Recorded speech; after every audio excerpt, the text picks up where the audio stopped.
আজি এসপ্তাহৰ পৰা এটা বিতৰ্কই আমাৰ ৰাজ্যখনত গাঢ় হৈ উঠিছে।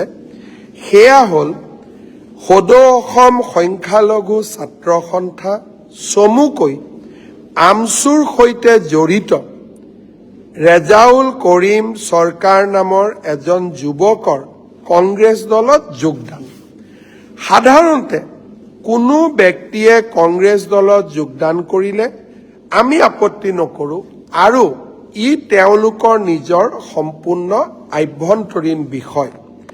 কিন্তু যোগদান কৰাৰ দিনাখন তেওঁ এটা অত্যন্ত আপত্তিকৰ মন্তব্য কৰে। সেয়া হ'ল যে আমি যোৰহাট, শিৱসাগৰ, তিনিচুকীয়াক ধুবুৰী বনাম আৰু আমি ধুবুৰীক শিৱসাগৰ বনাম। ধুবুৰীক শিৱসাগৰ বনালে মোৰ আপত্তি কৰিবলগীয়া একো নাই, কিন্তু ধুবুৰীক কোনোবাই শিৱসাগৰ বনাব পাৰিব নেকি?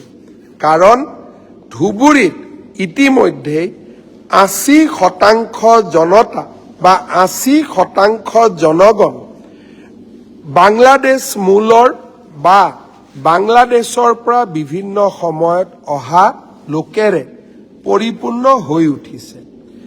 তাত এতিয়া অসমীয়া সংস্কৃতিও ম্লান হৈছে আৰু অসমীয়া সংস্কৃতিৰ গৌৰৱ গাথা ইতিমধ্যে ধুবুৰী জিলাত সামৰণি পৰিছে। আমি শিৱসাগৰ হ'ল অসমীয়া জাতিৰ প্ৰাণ স্পন্দন। শিৱসাগৰৰ পৰাই অৰুণোদয় আৰম্ভ হৈছিল। অসমীয়া ভাষাৰ নৱজাগৰণ শিৱসাগৰ জিলাৰ পৰাই আৰম্ভণি হৈছিল। স্বৰ্গদেউ চাওলুং চুকাফাই অবিভক্ত শিৱসাগৰ জিলাতেই নিজৰ ৰাজধানী পাতিছিলে। চৰাইদেউ মৈদামে আজি বিশ্ব ঐতিহ্যৰ স্বীকৃতি পাইছে। শিৱদৌলে ৰাজ্যৰ আধ্যাত্মিক শক্তিৰ এটা সাহসী প্ৰতীক হিচাপে শিৱসাগৰ থিয় হৈ আছে। আমি এই শিৱসাগৰখন ধুবুৰীলৈ কেনেকৈ লৈ যাম? ই সম্ভৱো নহয়, বাস্তৱো নহয়। কিন্তু আপত্তিকৰ কথাটো হ'ল যে আমি শিৱসাগৰক ধুবুৰী বনাম। তাৰ মানে আমাক কি বুজোৱা হৈছিলে?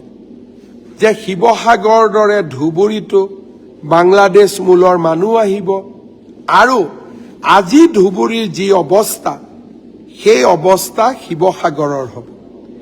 সেই ল'ৰাজনে আজি কৈ আছে যে এতিয়া আমি শৈক্ষিক জেহাদ কৰিম। শিৱসাগৰৰ ডিচি, যোৰহাটৰ ডিচি, গুৱাহাটীৰ ডিচি বাংলাদেশ মূলৰ হ'ব। এনেধৰণৰ ব্যক্তিয়ে যেতিয়া কংগ্ৰেছত যোগদান কৰে আৰু এনেকুৱা ধৰণৰ কথা কয়, যোৰহাটৰ সাংসদ গৌৰৱ গগৈ সেইদিনাখন তেওঁৰ লগত একেলগে বহি আছে। তেওঁ যেতিয়া এই আপত্তিকৰ কথাবোৰ ক'ব আৰম্ভ কৰিছিল, গৌৰৱ গগৈ ডাঙৰীয়াই থিয় হৈ ল'ৰাজনক ক'ব লাগিছিলে যে কংগ্ৰেছৰ মঞ্চত এনেকুৱা কথা ক'ব নাপায় বা এনেকুৱা কথা ক'ব নোৱাৰি, আপুনি এনেকুৱা কথা নক'ব।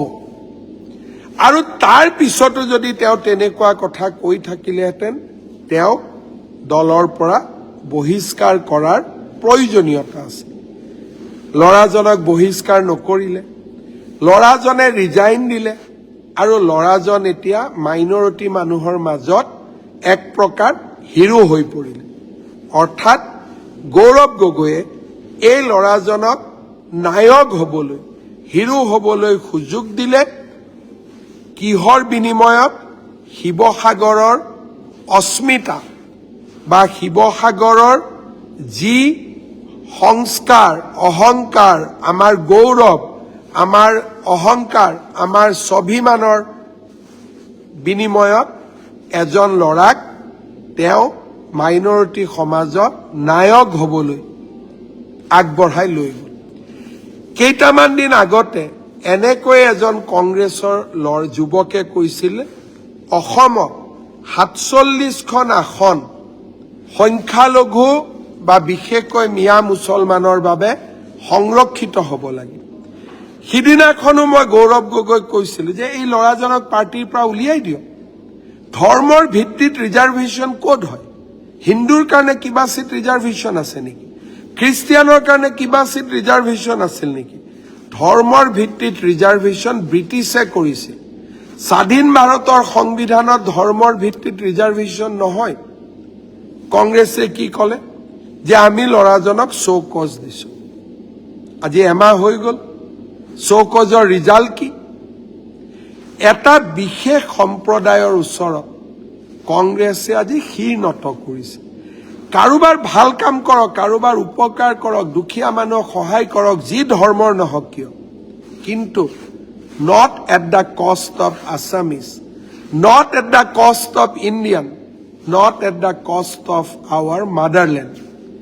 এই কথাখিনি কংগ্ৰেছ দলে বুজা উচিত, গৌৰৱ গগৈ ডাঙৰীয়াই বুজা উচিত।